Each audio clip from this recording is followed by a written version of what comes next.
I became a fan of you, I guess probably about a year and a half ago or so. I did not read Black Flags when it came out back in 2016. And we'll provide all the context later, but Black Flags is one of your 3 books. It's the one you won the Pulitzer Prize for, that you basically broke down the history of ISIS in this incredible narrative-driven way with sources that I couldn't even believe when I was reading this. And, you know, I like to look back on recent history that maybe, you know, we didn't learn all the lessons from or could learn a lot more from, and try to understand other cultures and how places around the world view us as Americans, and, you know, all that stuff. And that was part of the reason why when I clicked that title, I'm like, oh yeah, I really haven't done a deep dive on like ISIS now that's like 5 years past its prime and things like that. And the things that I uncovered about the rest of that region beyond just ISIS were crazy. But before we get there, I'd be remiss if I didn't mention that you wrote the book, The Triple Agent. That was your first book, right? That's right, yeah. In 2009? Is that right? 11 it came out. The incidents happened in 2009, but the book came out in 11. Yeah. Right. So people out there who are wondering what that book's about, you actually probably know that story pretty well because it was highlighted in the movie Zero Dark 30. It was a very sad, true story, but you had, well, why don't you take it away? Sure. Who it was. So at the time, just to set the stage of how I got into this, I was the CIA's, oh, sorry, the CIA, the Washington Post Watch CIA that reporter. slip right there. Yeah. I already get accused of that enough. But covering the CIA for the Washington Post, which is not an easy job, and it was my first job trying to cover an intelligence agency. And the thing you learn pretty quickly is the CIA doesn't have to tell you anything, and they have a public affairs department who are very nice people, but most of what they have to say is no comment. And so it's a really tough job to break as a reporter. But as I was doing this job, there was an incident that happened in Christmas week of 2009. And listeners may remember this. There was an attack inside a secret CIA base in Afghanistan that somehow this secret base was infiltrated. Somebody got in with a suicide bomb, blew himself up, and killed a bunch of Americans. And so pretty big story at the time, and I was covering it like many of my colleagues. The deeper I got into what really happened, it became one of the most fascinating spy stories I'd ever come across. And I became so obsessed with it, and I kept really digging, and eventually got permission to take off time from work and write a book. And it was my first attempt at it. My plan was to try to really describe this as a spy story, and with real people involved, people making real life and death decisions, on the dime sometimes. And this essentially perfect storm of really crappy, bad circumstances all coming together at one moment where, an informant was allowed to come into a secret base and was literally being given a birthday cake because they knew the guy had just had a birthday. So the CIA kitchen had cooked up a cake. They were bringing it over to greet him.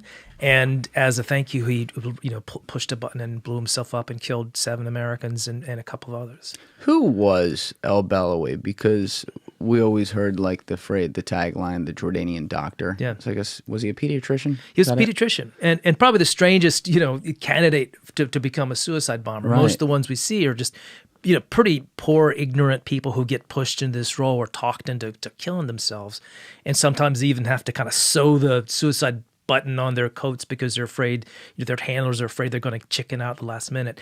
Here's a guy who was, a trained doctor who spent years in a pediatrician's clinic, but ended up flipping, and the story tells how he did that, why he was sort of picked up by the Jordanians, and they thought they had a potential spy on their hands, so they tried to train him and make him into an informant and send him to Pakistan with the mission of trying to find al-Qaeda, trying to find where bin Laden was. He was a doctor, he had skills, he was somebody who could meet a lot of people potentially, and he ends up making really good contacts. But all along in his head, he had the idea of that, he's going to use his access to try to get back at the CIA, and he did in a devastating way. He was able to talk them into allowing him into his base, and once he got in there, killed himself. This is his ultimate mission. What was his real turning point long before this, where he wanted a mission like that, and obviously had a hatred for the CIA and probably America and everything that it stood for? Was it earlier than 9/11, or was it kind of after that era when we went over there and went into Afghanistan and Iraq? It was kind of personal reasons. I mean, he definitely had his eye on 9/11 and Al-Qaeda and how that was really coming to the fore.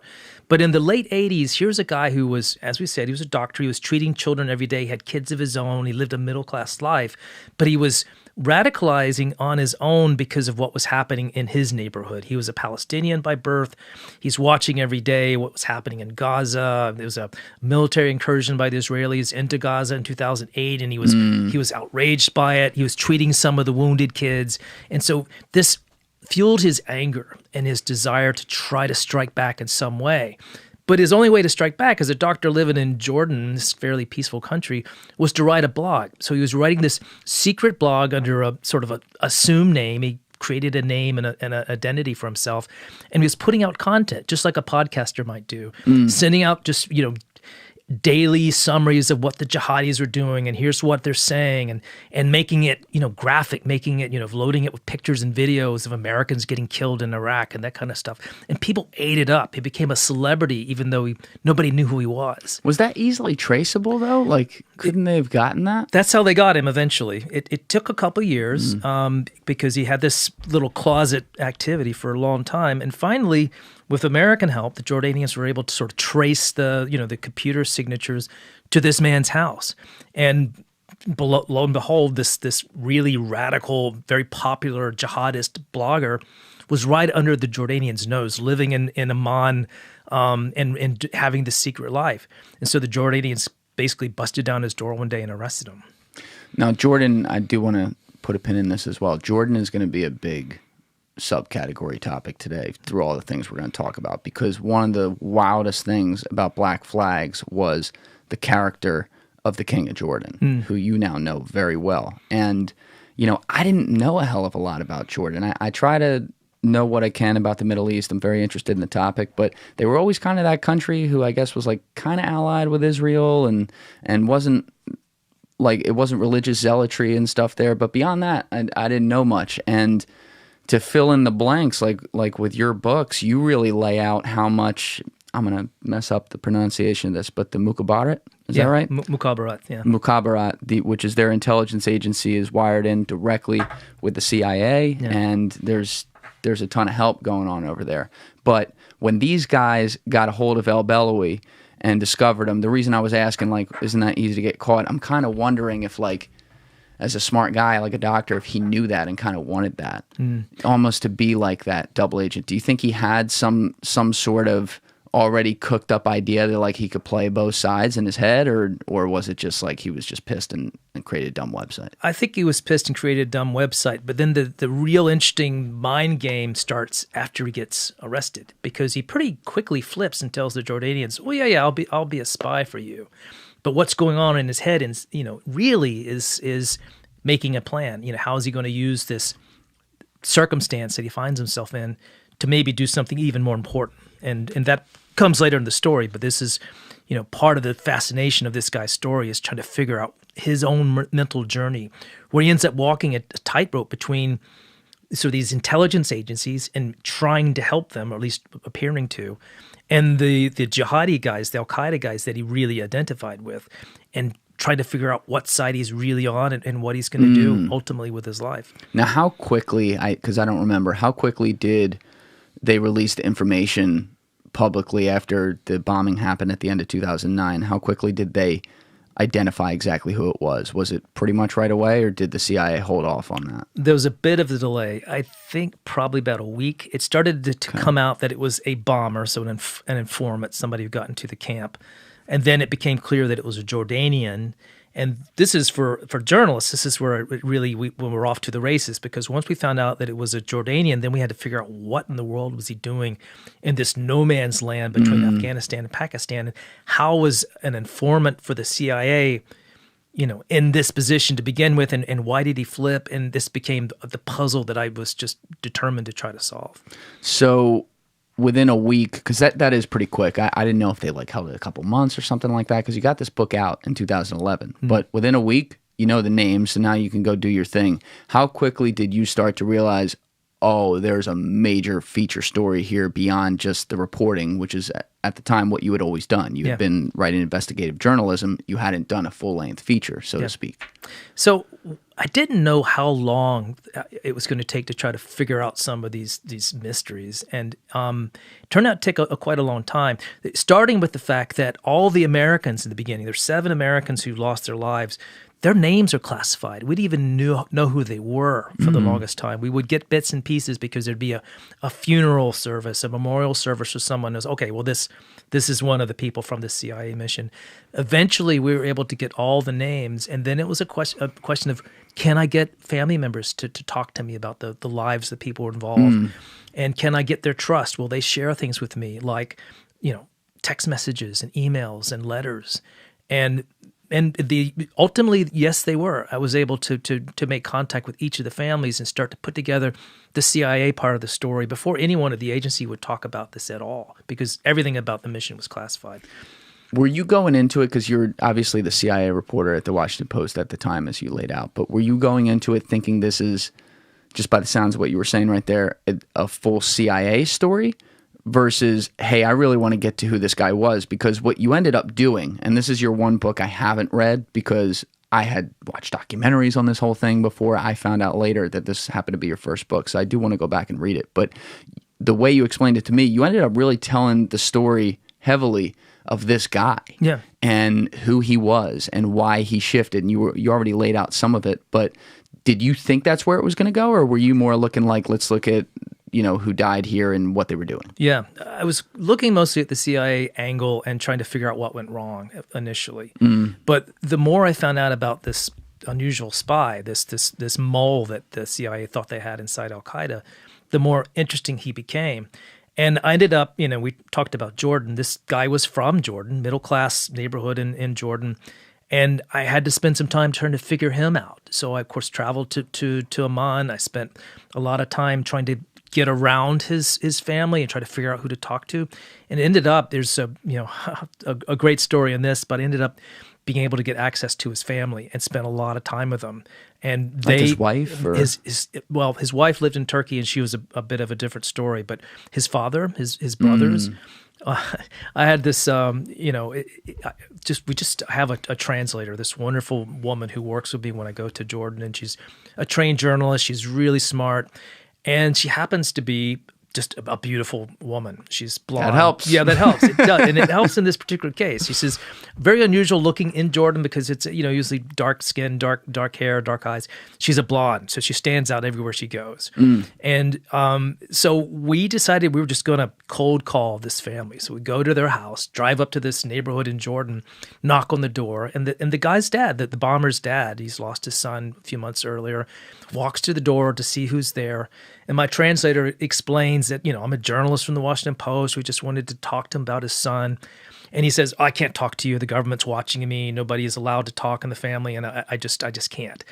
But because of my secret weapon here, my translator, this lovely blonde woman who just charms the hell out of this guy until before I know it, he's saying, "Oh, come in now. Come in quickly." Well, okay, you can come in too," saying to me. But anyway, we get into the place, sit down in his living room because they're very polite Arabs. They offer tea, and then I'd like more tea, please, and we keep just drinking tea and just having chit chat, conversation with the guy. And the more time we spent, and the more sort of batting of the eyelashes that my colleague was doing, the more he was just, fascinated, interested in talking with us. And finally, at the end of the conversation, he says, "Come back tomorrow. I'll have my family here, and I'll give you the first chapter of your book." Really? And we did. We came back the next day, and sure enough. Quick question. When Sure. you went in there and were first sitting there, did you, as a journalist, say, by the way, this is off the record at first, or was it technically on the record already? It's always off. That's usually my style. I'll say, look, if I'm going to use your name or if I'm going to quote you in any way, I'll come back to you and I'll say, this is what I'm going to say. I want to make sure you're comfortable. No surprises. And in this case, we were just having just casual conversation and asking very polite questions. And at the end, it was clear to him that he wanted his story to be told. So when we came back the next day and we had the guy's trust, he just opened up his family story to us in a way that was unbelievably rich and sharing things about what happened to his son and how he was such a promising and charismatic and passionate young doctor, and how he ended up becoming more and more angry, and how this anger spilled into something else that just sort of began to take over his life. And described the night that the cops broke in the door because he was at home with his dad at the time. And, his experience in prison and how he was tortured and the whole, everything that happened to him that sort of turned him comes out of this interview with the family. And it was just a remarkable break for a reporter who's trying to understand a story, but you can't really understand it till you get all sides. And this was a very important side. Hey guys, got an important announcement for you, and it's pretty exciting. We officially launched a Clips channel on YouTube. The page is called Julian Dorey Clips, and you can find it by going to the current show page, clicking the channels tab, and it's right below there. Please, please, please go over and subscribe. We're posting daily clips from the episodes of the show, and hopefully it's going to help this thing grow. Anyway, if you haven't already, please be sure to share this episode around on social media and with your friends. I say it all the time, and I will keep saying it because it is very, very true. Sharing the show is the best possible thing we can possibly get because it spreads the word, it helps the algorithm big time, and it gets us out there so that we can continue to get great guests like this and even level up and make this show as great as possible. So thank you to all of you who have been sharing the show around, and thank you to all of you who are going to do it now. If you haven't already subscribed and liked the video, please be sure to do that, and I would love to hear from you guys down in the comments below. Finally, if you haven't left a 5-star review on Spotify or Apple, please take a second and do that. It's a huge, huge help, and I appreciate everyone who has already done so. I almost forgot. We are, in fact, working on a Patreon. Finally, we should have something live within the next month or two, and I will let you know as soon as that is up and running. Can't wait. Yeah, it's so unique because obviously the father and the family didn't agree with what he thought. They were good Jordanian citizens. His son is incredibly educated, has an amazing job, and yet falls down this rabbit hole. And look, I mean, I don't even have kids, so I really can't imagine it. But to be there and you're talking to him, I guess like within a year or something of his son dying, and also in disgrace in that way because of what it was. That's really amazing that he opened up the home to you. And I think you told me this on the phone, but is it him that keeps, maybe it was someone else, but he keeps the book on his mantle? When my assistant went back and saw him a few months later and brought a copy of the book and then saw him again after that, and he kept it on his mantle because it was, and I have to say that I felt good about that, and I felt good because we certainly weren't trying to make this guy heroic by any means. Right. He was a murderer. Right. But my intention was to make him real. And it's one thing to sort of read about bad guys and think, oh, these are black and white decisions and these are just evil people. And his act was certainly evil, but I wanted people to understand his motives and how one makes the journey from somebody who's treating sick kids to someone who wants to kill himself and kill a bunch of other people at the same time. That's like a true documentarian and great journalistic approach to it too, because you're not so. I mean, you're gonna judge with your words when you have to say this guy murdered so and so. Like that is a judgment right there because he did that. But like you're not going into it like we need to paint him this way or whatever. We're just gonna say this is what it was. This is how it went down. Let's see what we can learn from this. And that's a great thing about your writing. Well, thank you for that. And I do feel that my own approach, and maybe this is just the way I look at things, but even in this story, there are big mistakes the CIA made. They were too trusting of a source they hadn't met before. They waved away precautions and red flags, but I was not out to sort of indict them for that because they made them in real time under difficult circumstances. And so I just wanted readers to understand their process and what they were thinking and what they were trying to do. Nobody was going into this with bad motives. I didn't want this book to be saying, oh, this guy screwed up or this person made a mistake. I wanted people to understand how this incredible thing happened and all the forces and all the sort of motivations that went into it. Yeah, and you definitely accomplished getting across that lack of judgment in your books and kind of telling the story as it is, which as a reader I really appreciate, because when I go to read stuff and it's just injected with opinions everywhere, it's kind of like telling me what to do. that's not really what I want. And I don't sit here like, ooh, let's go empathize with every single person no matter what. But I do want to try to understand people, including some of the worst people who have ever lived. I mean, I made sure, like, when I was in college, like, I studied Adolf Hitler. I wanted to know, like, how does this happen? How does that move so fast? I studied Osama bin Laden. How do you move from this to that and, you know, suddenly want to kill everyone?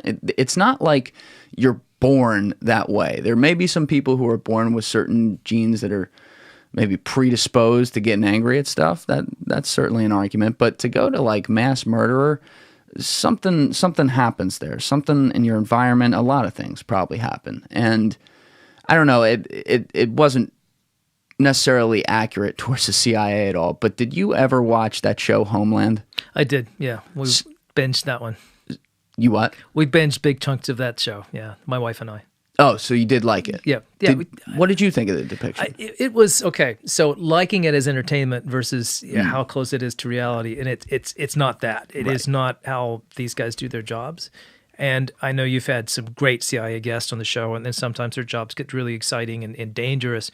A lot of the work they do is pretty boring, frankly, and they're just working in any office in any bureaucracy, and they're not some spooky, crazy people. They're ordinary folks, you know, like the rest of us, who just have a really interesting job, and to kind of explain their world, which is a real privilege as a journalist, because most people don't really get to see inside their world.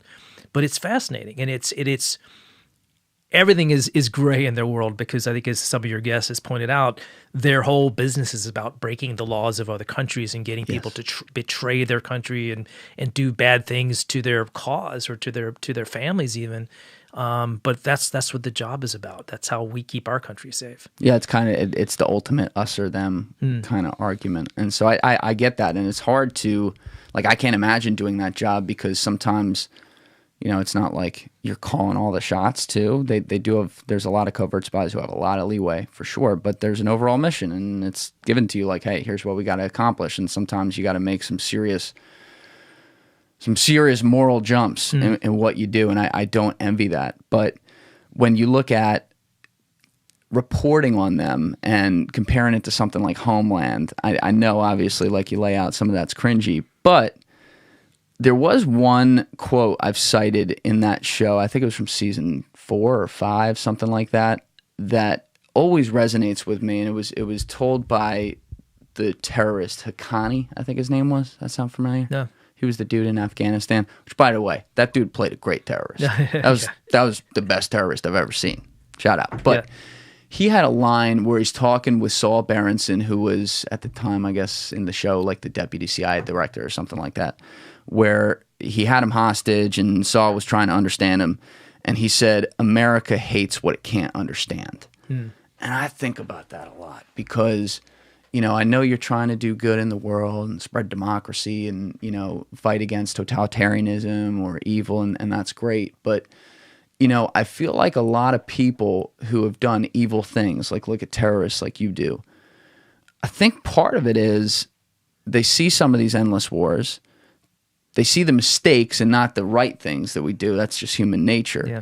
And they start to wonder if, you know, the people in the West give any shit about them, and they assume they don't. And then they start to wonder if, well, maybe that whole democracy thing and that American experiment isn't all it's cracked up to be. Yeah, absolutely right. And I think we do have this sense over here of thinking that we're right and everybody else is wrong.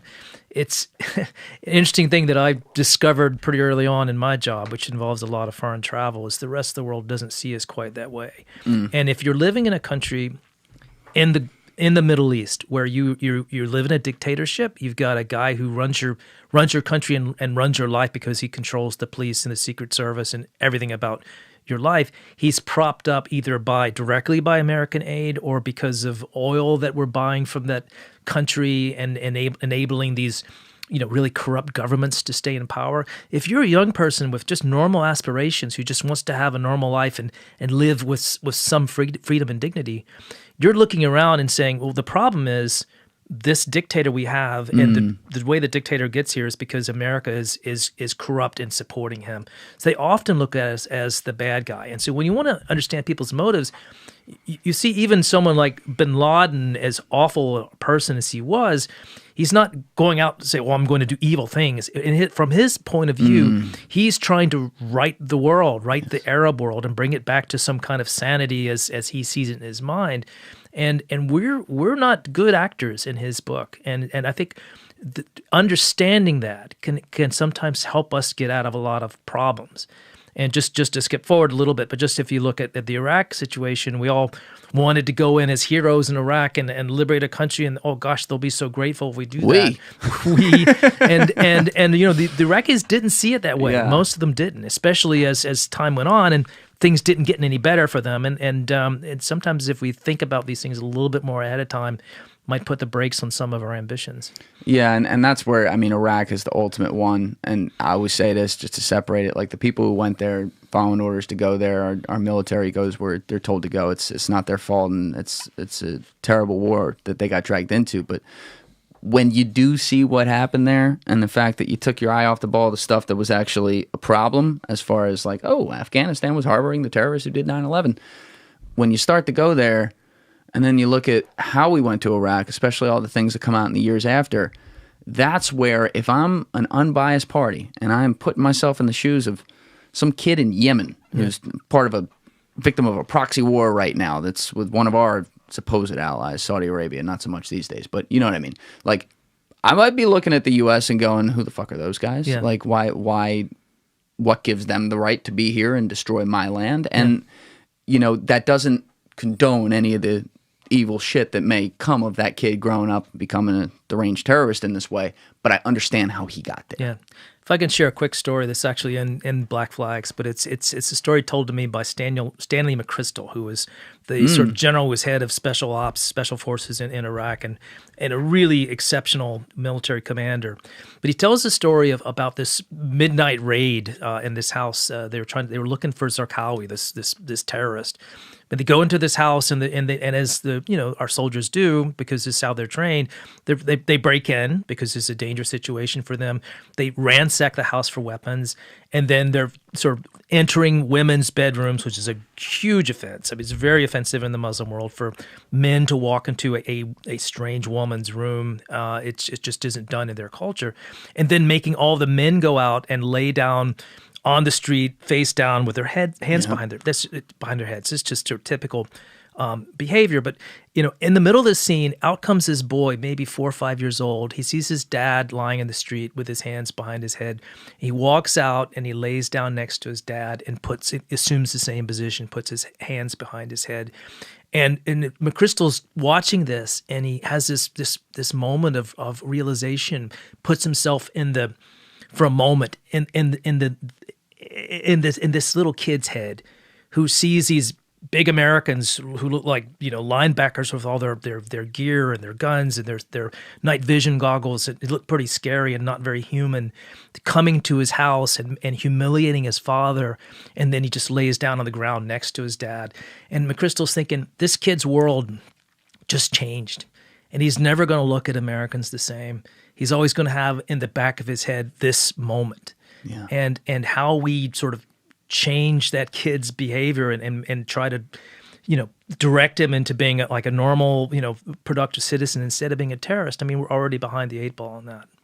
Yeah, it's such a great. I remember that now from the book, and it's great that at least like a very, very senior leader in the military could see something like that and step back, because I understand, like, guys like that especially, it's all about the objective. Here's what we got to do, but there's a human cost to everything that you do. Yeah. And I think that there were certainly a lot of, once we did go into Iraq, there were certainly a lot of mistakes that were made from like a policy perspective, but the guys who then had to protect against some of those mistakes were in these impossible situations, because part of it, I think what you're talking about was when they had to do all like the house raids after the Sunnis were flipping out because the Baathists had been, am I right? Exactly. The Baathists had been banned. So, well, now we got to do that because they're all pissed off and they're bombing people and stuff, and we're trying to make sure less death happens, but you're in this never-ending spiral now because you're just going to push everyone farther and farther away. Yeah, and you can't blame the 19-year-old U.S. soldier who's there, who's just trying to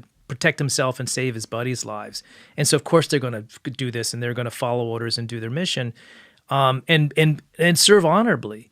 But there are consequences, and we like to try to push them out of our heads, but these consequences have ways of coming back even decades later to create problems for us years down the road. And we just have to think about the Afghanistan story and how that was sort of a CIA project to arm these Mujahideen rebels who were fighting the Russians and fighting communists, and some the actions back then ended up sort of fueling what became Al Qaeda years later. So you just never know how history is going to turn. What about all the people, just right on that topic, I didn't know you were going to bring that up, but a lot of people who have a problem with 9/11 and comment on YouTube a lot and say the CIA did that and stuff like that, they often point to the CIA funding the Mujahideen as like, oh, see, they were funding them, and then they made them their own soldiers throughout the 90s, and then they came here and knocked down the buildings. Like, how do you understand that? To me, that always seemed like this is what the CIA does. Yeah. They go and they get intelligence assets who are going to help them in whatever the big problem of the time is. And the big problem at the time was, yeah, you had Russia. You had the Soviet Union still in existence. And it's not like they knew, like, oh, Osama bin Laden is going to be Osama bin Laden. But a lot of people out there who are going to have theories about it are going to say, of course they did. Yeah. So the problem with funding and arming the rebels was not that they were going to someday come against the West. It was the fact that we, after we achieved our objective, after we pushed the Russians out of Afghanistan, then we pretty much forgot about the place. Then we left Afghanistan to become the big smoldering crater that it eventually became, just a collection of warlords, and then the Taliban comes in, and it's just a awful, horrible place that has lots of armed factions, some of them carrying weapons that we gave them back in the 80s. So it's not the fact that we're arming them, but it's the fact that we often don't have the long vision of where these conflicts are going to go.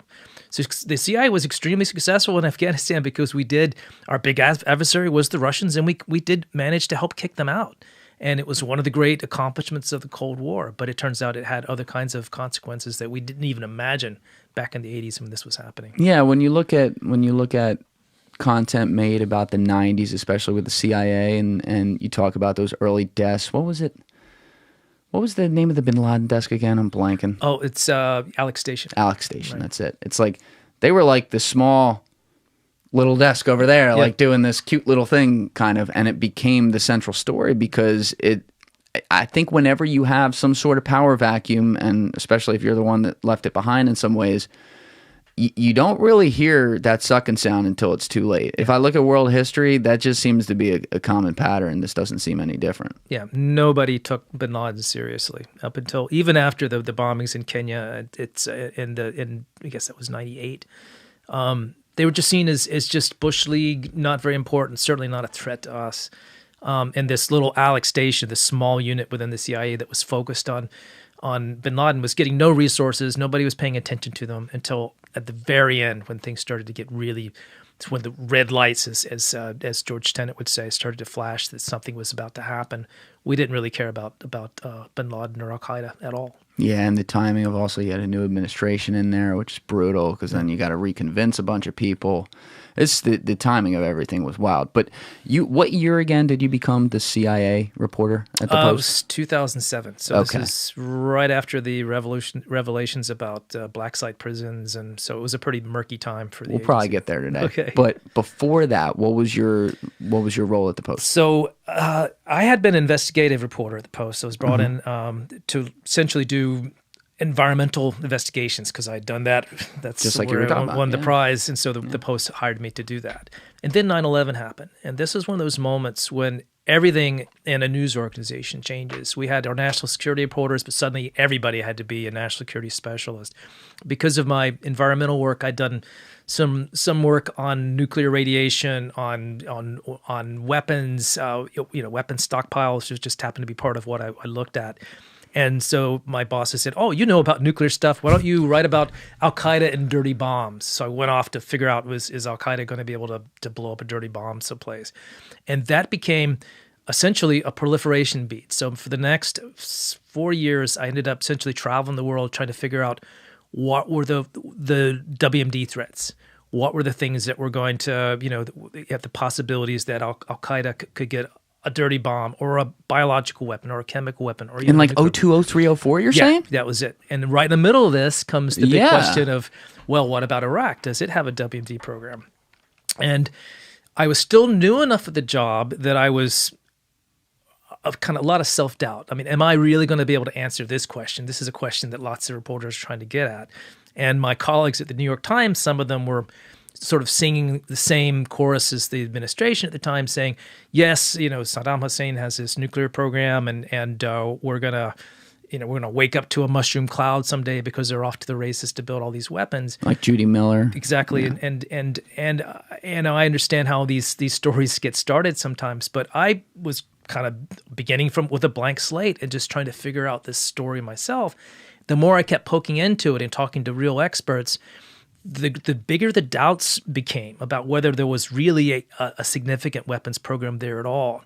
And the bits of evidence that the administration would put out saying Iraq had purchased aluminum tubes or this and that, and it was evidence of a secret nuclear program.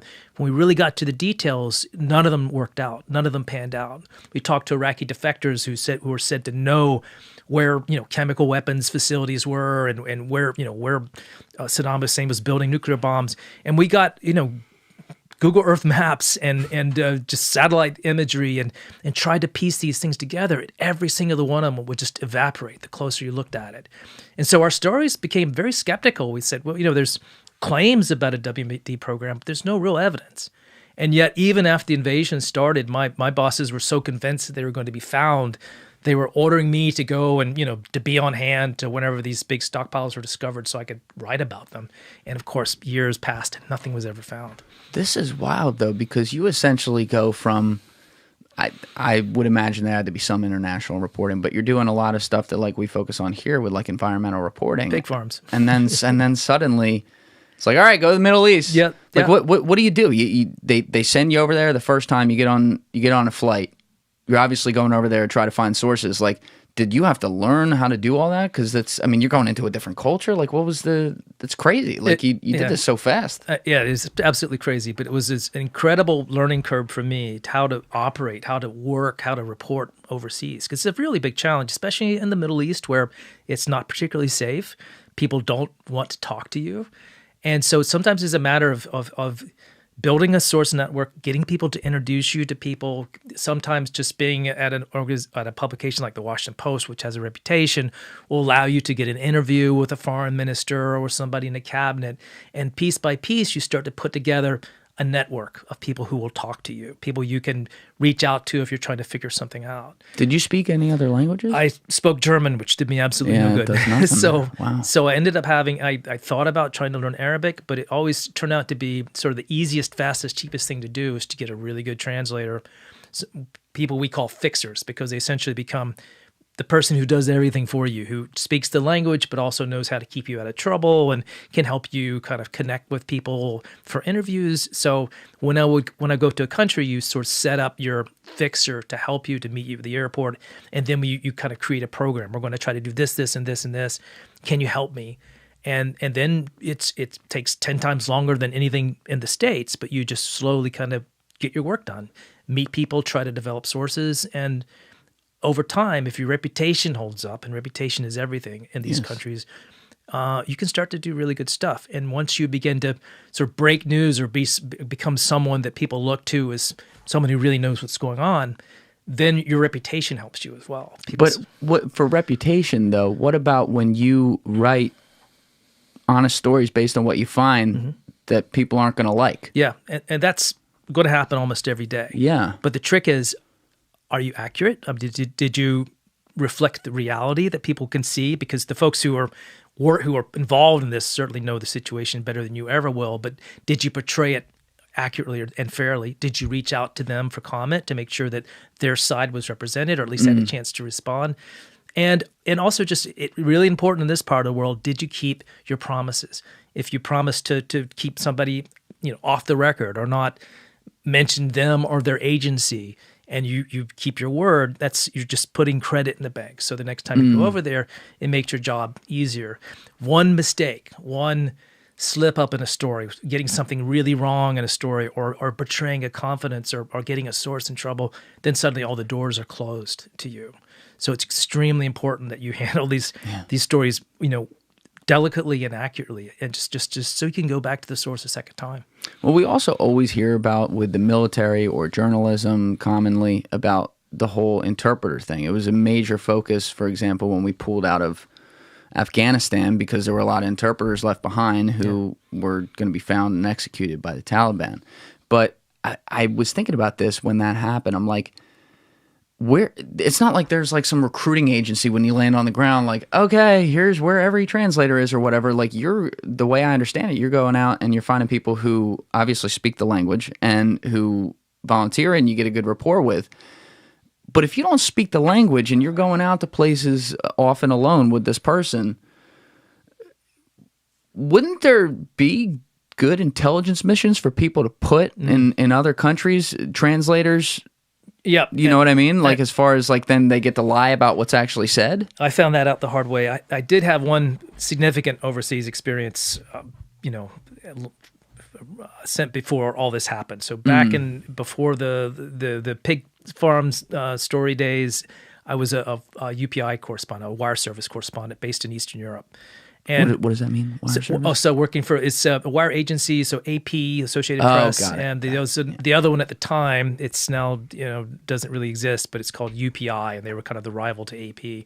And I was a foreign correspondent for them for about a year and a half.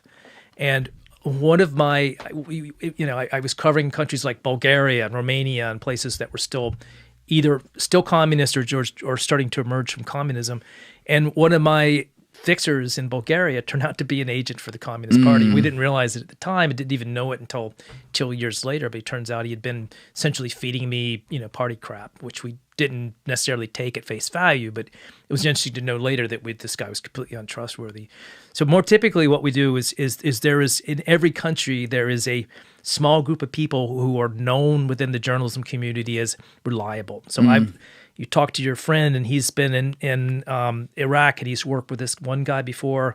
He's always been great. He's really resourceful. He's very honest, and so you try to connect with people who've done this before and who've turned out to be trustworthy. And that's you can always find out that the guy's been bought off by somebody, but that's just the best you can do. And then you triangulate. You don't take anybody's word for anything really. It's just. You get a sort of a report about something, but then you have to check it and check it again and check it with someone else until you're sure that it's true. Now, you're talking about all the overseas stuff you had to throw yourself into when you took on the nuclear reporting role, but how quickly did you start either personally developing sources at, say, the CIA, or being handed some sources from other relationships at the Post who may have had them, or both? So what happened there is with an agency like CIA, like I mentioned, they have a PR staff, which you have to deal with, because if you have a question, that's usually you have to at least at some point ask the front office, what do you think of this, or will you give us a comment about something? But to cover an agency like the CIA, it's always working from the outside in. So it's finding people who used to be somebody, who used to have a job in the agency and knows a lot of people who are still inside, but is willing to help you for whatever reason. Allegedly used to. Used to, right, exactly. And sometimes it's, like, for example, on the triple agent story, this bomber, a lot of the formers, the folks who used to be in the agency, were really upset about that incident. And they had all kinds of theories and explanations of what went wrong. And so my very first set of sources on a story like that is often people who are just angry about how the agency screwed up. And so they'll kind of talk your ear off, and then they'll say, well, I know somebody who's still in who could give you a little bit more about that. He's a good friend of mine. I'll vouch for you. And if you can figure out a way to meet him without, any fingerprints or any sort of trail, then he's willing to work with you. And so those first relationships become sort of the way inside the front door. And eventually what you discover is that people like to talk if they feel like they want to be heard, they want to be understood, they want their point of view to be communicated, and if you can convince them that you'll handle the information fairly, it's amazing how you can get folks to talk about things. That's kind of been the secret of my career, is just wanting to know, being curious, not having my own agenda, but just wanting to figure out what happened, and people want to help you on that path because they often want the truth to come out. Even people whose lives are guarding secrets. That is it's very interesting. It makes it complicated because a lot of them have polygraphs. And one of the questions in polygraphs is, have you spoken to a journalist?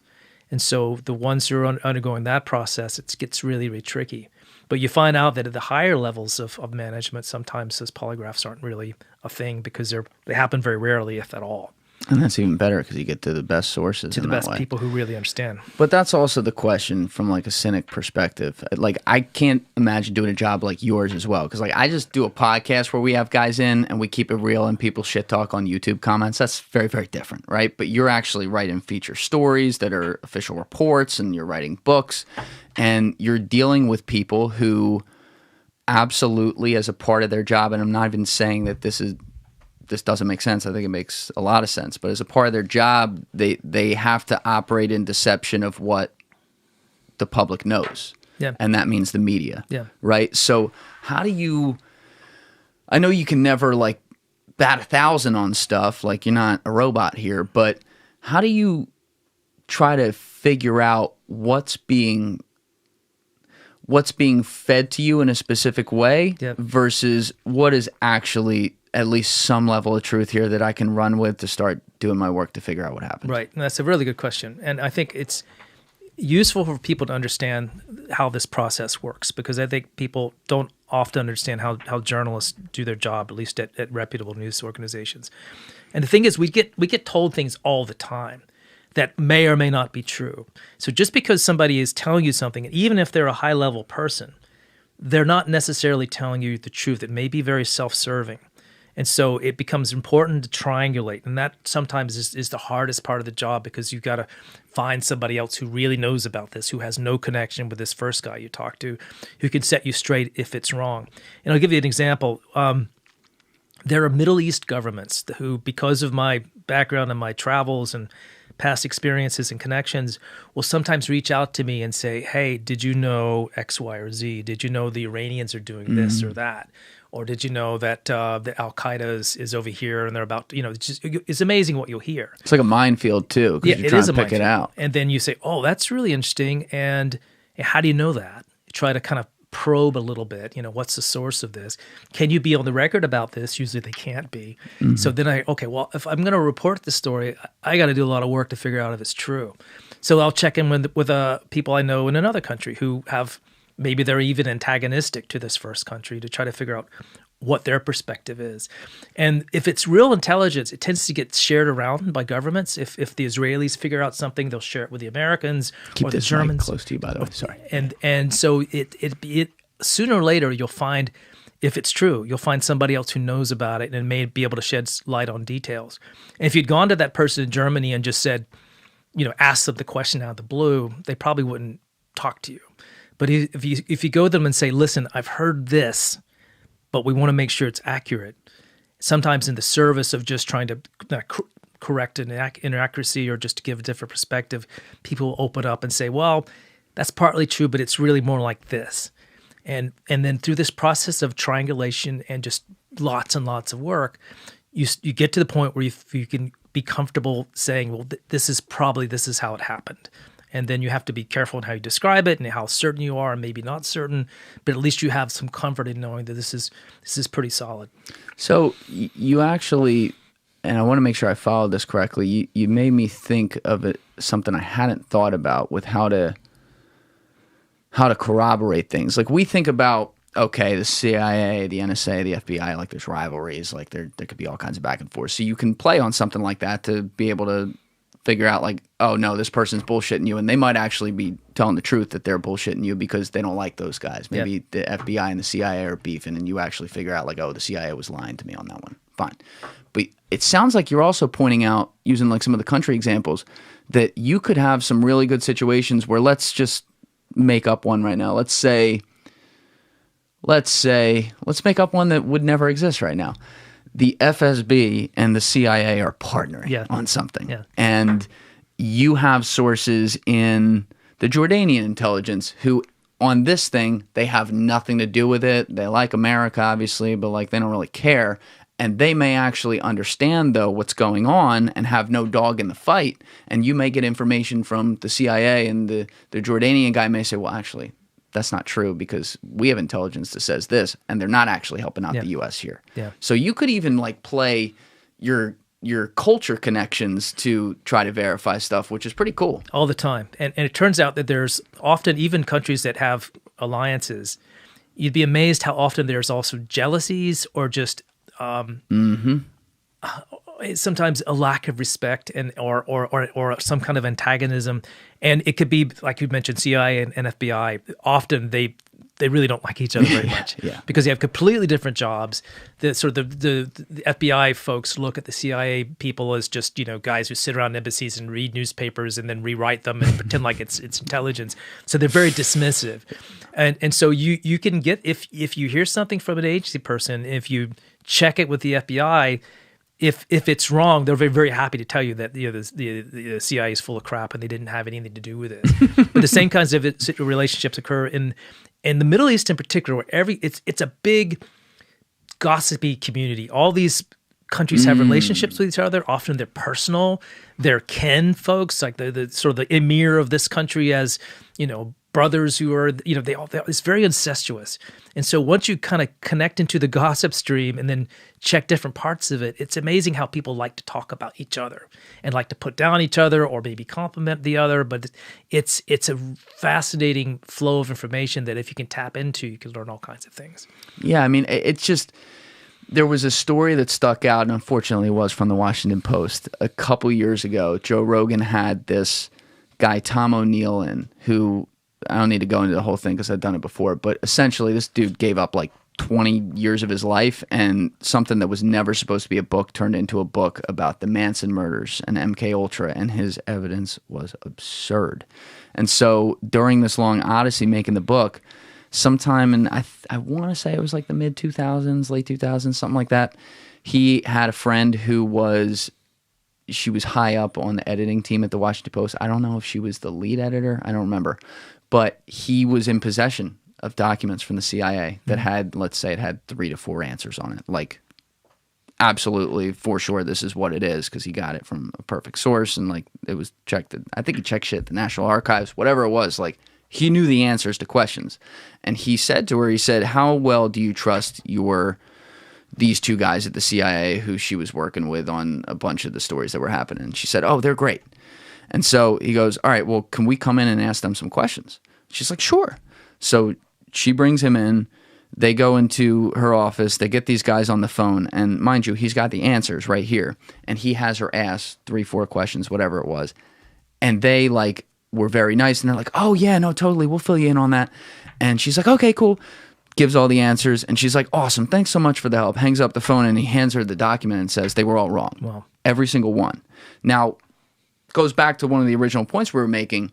I understand that the CIA can't sit there and be like, oh, yeah, no, totally, we're working on that mission right there. Yeah. Or totally, we did this thing right here. They have to deal in deception.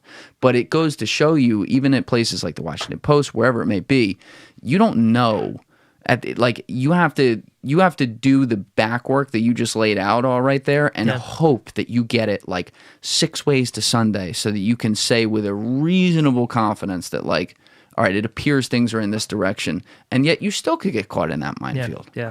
And it's a really fascinating story, and I hadn't heard that till you brought it up the other day. It sounds quite credible. The other problem that you might encounter at the end of this is something we actually get into all the time, is even after you've proved your case 6 ways to Sunday, and no one can really deny it, you still have this sort of final interview with the CIA in which you're presenting what you're going to say, because they have every response. As we see it, they have they should be able to respond and say what they want to say. And often they will make an appeal to you as an American, saying that if you write this story, you're going to get somebody in trouble, you're going to get somebody killed. And then it gives us pause, and we stop and we think, well, is that really true, or are they just kind of feeding us this line because they're going to be embarrassed? And often we'll negotiate. We'll say, okay, well, if there is a security issue, if there is a person at risk, we're willing to withhold certain facts. We're willing to, and that's a difficult decision for a journalist to make, but we see that as being responsible, that you don't just say something or report something because you know it. There's also, you do worry about human lives. And if you're going to compromise a security operation, we're not comfortable doing that. And so we'll modify the report in a way just to leave out certain details that might get somebody in trouble. And the one example where that's happened was the black site prisons that we talked about. There was a secret CIA program where they set up prisons around the world for interrogating members of Al-Qaeda that they caught. And it was a top secret thing. Nobody knew that these prisons existed. It was outside to the judicial system. There's no accountability, no oversight.